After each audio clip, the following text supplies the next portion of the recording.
So the biggest surprise for me this past Sunday wasn't that the Eagles beat the Patriots, because honestly I couldn't give less of a crap personally, but that's just me. No, it was the fact that Netflix and Paramount not only dropped the trailer for the third Cloverfield film, the Cloverfield Paradox, but also just the whole damn movie as soon as the game was over. Yeah, in case you weren't paying attention, that actually happened, and now we're gonna talk about it. If you like this sort of content, let me know by clicking the subscribe button and the little bell to join the notification squad and be alerted when I upload new stuff. The Cloverfield Paradox takes place in the year 2028, when the Earth is in the midst of a global energy crisis. Tensions between nations are high, and so a multinational crew of astronauts are sent up to the Cloverfield station to test a particle accelerator device in an attempt to create unlimited energy. But it is a science fiction film, so of course things go pear-shaped pretty quickly. After an experiment gone wrong, the crew finds themselves away from Earth, which is impressive considering that space stations aren't really meant to leave orbit. And from there, stuff gets kind of freaky and all different kinds of weird. Now, I'm not really gonna go much deeper than that into the plot, because really this is something that you should see yourself. Right off the bat, I'm gonna tell you that I actually quite enjoyed this film. It was interesting, and it's good to see an original bit of sci-fi. Let's talk about the cast. For the most part, everyone in the film does a pretty good job, with Gugu Mbatha-Raw and Elizabeth Debicki really being the standouts here. In fact, an exchange between the two of them about halfway through the film actually got me a bit choked up. Then again, I am kind of a wuss, and I do tear up in films fairly easily. Still though, it was a great moment. And honestly, there are a lot of good moments in this film, but there are also a lot of not so great ones, which honestly I think is due in large part to the fact that it doesn't really know what it wants to be a lot of the time. Tonally, it's a bit all over the place. At times it steers pretty hard into space horror, sharing a tone with previous films, then it goes quickly into comedy, especially in scenes involving Chris O'Dowd, which admittedly is to be expected considering that he's not exactly what you would call a serious actor. Still though, these tonal shifts hurt the final film, as it just kind of leaves the whole thing feeling disjointed and awkward at times. Which brings us to the main complaint that I and seemingly many others have with the film. See, the film deals with alternate realities and all the wackiness that you would expect to come with that. But there are some events that just sort of happen, coming out of nowhere and just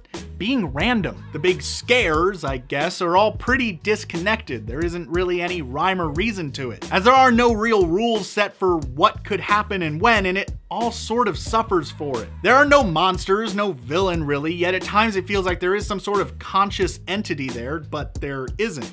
It's hard to explain, but it's just kind of badly done. When you're trying to make the world of your story believable, one major guideline that you should follow is that you need to set the rules of your universe and then stick to them so that your audience knows what to expect and can follow along. The Cloverfield Paradox, however, doesn't really do this at all. And I know that some people are going to try to explain this away by saying that the connections between the universes or space-time itself is unstable, but in reality, it's just being lazy. While I have been harping on it a bit here, I do still really enjoy the film for what it is. If this had been released in theaters, my reaction would probably be a bit more negative, and I'd be a lot more harsh here. But as something that was released to Netflix, a service that basically everyone should already have these days, it's really hard to argue against it here. And as I said, it is great to see a more original bit of science fiction that isn't related to one of the large tentpole franchises like Star Wars or Star Trek. Which is why my final rating for the Cloverfield Paradox is a solid 3 out of 5.